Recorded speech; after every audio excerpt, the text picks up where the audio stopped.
Oi, gente! Hoje vamos falar de uma artista modernista brasileira que, olha só, não é nem a Tarsila e nem a Anitta.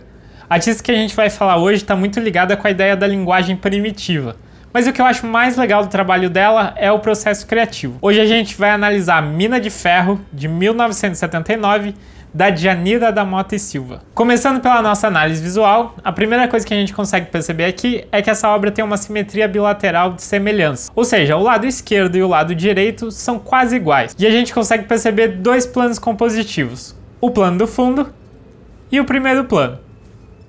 O plano do fundo ele é composto por uma série de retângulos de tons terrosos e avermelhados. A gente percebe aqui que para criar um efeito de profundidade, ela vai trabalhar a progressão das cores, indo das cores mais escuras para as cores mais claras. Na parte superior desse plano do fundo, da metade para cima, a gente vê que ela trabalha um grande trapézio cinza. Esse trapézio ele é formado também de uma progressão de cinza escuro para um cinza mais claro, e ele é formado por pequenos trapézios nessa progressão cromática, seguindo a linha dos retângulos que ela está trabalhando nesse plano de fundo. Já no primeiro plano, a gente tem a principal figura da composição, que é esse local onde se processa o minério de ferro na mina. Analisando então essa figura, a gente vê que nas extremidades da direita e da esquerda, a gente tem dois arcos amarelos. Esses arcos eles vão servir para limitar essa figura. Entre esses arcos, a gente vai ver uma série de quadrados e retângulos de tom laranja e amarelo ali, criando um ritmo visual. E logo acima desse ritmo de quadrados e retângulos, a gente tem uma composição de trapézios e círculos, e agora em tons de cinza, que também vão criar um outro ritmo visual. E a quebra de continuidade que os quadrados e retângulos amarelos causam nessa série de trapézios e círculos vai criar pra gente um efeito de tridimensionalidade, que nem eu expliquei naquele vídeo sobre continuidade que tá aqui no card e no glossário. Acima desses círculos e trapézios, a gente vai ter esse grande trapézio amarelo, que vai quase de uma extremidade à outra da obra. Por semelhança e continuidade, a gente vai ver que a gente percebe ele junto com os dois arcos das extremidades. Então a nossa percepção ela vai brincar com a gente e ela vai dizer que esse grande trapézio amarelo está sendo suspenso por esses dois arcos das extremidades. Sobrepondo essas formas e criando uma unidade visual que vai fazer a gente fechar essa figura,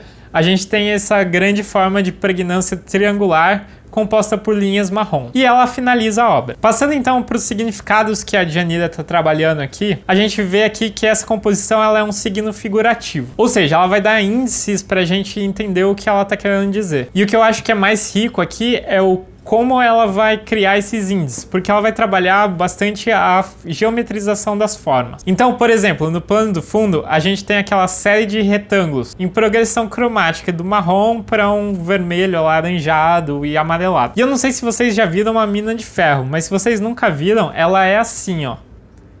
E tá vendo que a Djanira tá com esses retângulos representando esses cortes, esses degraus que a gente faz na montanha para extrair o ferro, simulando como se a gente estivesse de frente para esses degraus. E aí a progressão cromática vai criar esse efeito de que um tá mais abaixo e o outro tá mais acima. E essa escolha pelos tons terrosos mais avermelhados de todos tem a ver com a própria terra do minério de ferro.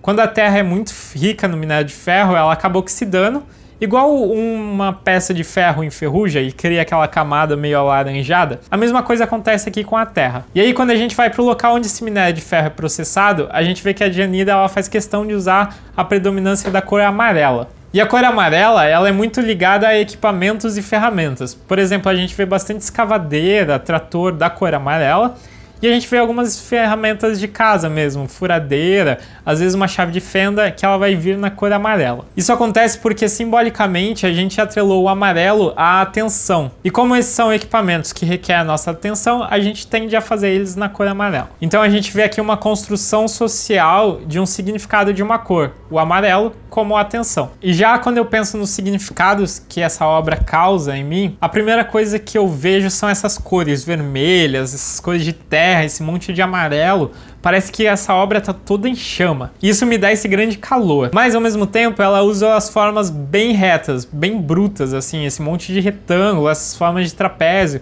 Quase não tem arco nessa composição. E além disso, a composição é super complexa, ou seja, ela tem muitos elementos para entender ali o que eles estão representando. E quando eu somo essa brutalidade, esse calor e essa complexidade toda, eu me sinto meio angustiado, meio atordoado, meu olho fica pensando para onde eu olho. quase como se ela tivesse me jogado numa mina de ferro que estivesse funcionando a toda velocidade e eu não sabia o que fazer.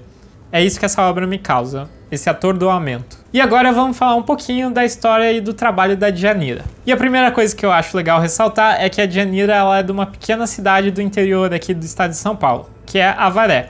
E ela nasceu em 1914. Quando ela tinha 23 anos, ela pegou uma doença viral e ela acabou sendo hospedada num sanatório.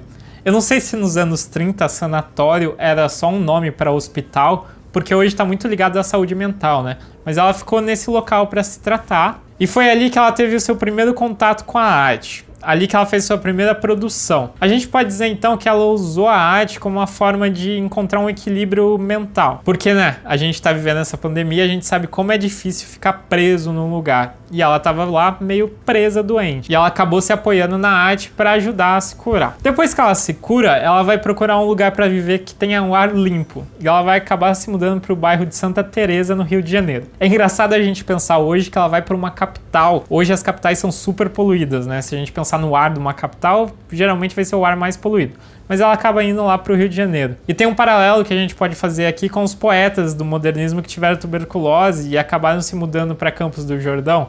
Ela vai fazer mais ou menos a mesma coisa, só que ela vai se mudar para o Rio de Janeiro. Então lá no Rio de Janeiro, ela vai frequentar o Liceu de Artes e Ofícios e lá que ela vai ter aulas de arte. Ela vai frequentar também a cena artística do Rio. E por ali que ela vai entrar no mercado. Quando a gente fala da linguagem dela, ela tá bem associada, como eu falei lá no começo, com o primitivismo. Por que a gente associa ela ao primitivismo? Porque ela não usa técnicas, por exemplo, da perspectiva desenvolvida no Renascimento. Ela também não usa as propostas das vanguardas europeias. Por exemplo, a linguagem do cubismo, que tenta representar o objeto de todas as suas vistas. Não é isso que ela vai fazer. Ela vai usar, sim, de uma simplificação e de uma geometrização das formas. Mas ela vai usar isso para representar uma vista dos objetos e das figuras, não para tentar representar o todo dela. O que ela vai trabalhar bastante, com muita força, são as cores. E para mim, essa simplificação formal e esse trabalho bem rico com as cores vai fazer bastante paralelo com o fauvismo do Henri Matisse, que eu já fiz vídeo no canal. Tá aqui no card também. Mas o que eu acho mais legal da Djanira é o processo criativo. Vários artistas vão pintar, por exemplo, natureza morta, olhando para a natureza morta. Ou senão vão tentar idealizar, por exemplo, surrealismo, que tenta pôr uma vazão das ideias e tal. O que a Djanira vai fazer questão de fazer no trabalho dela é de pintar lugares que ela foi. Então todos os retratos de paisagem que ela fez, ela esteve naquele lugar. E talvez por isso ela consiga transmitir as emoções tão fortemente na sua obra. Talvez isso reflita o seu trabalho cromático, porque ela esteve lá, ela viu aquele lugar, ela interpretou aquele lugar,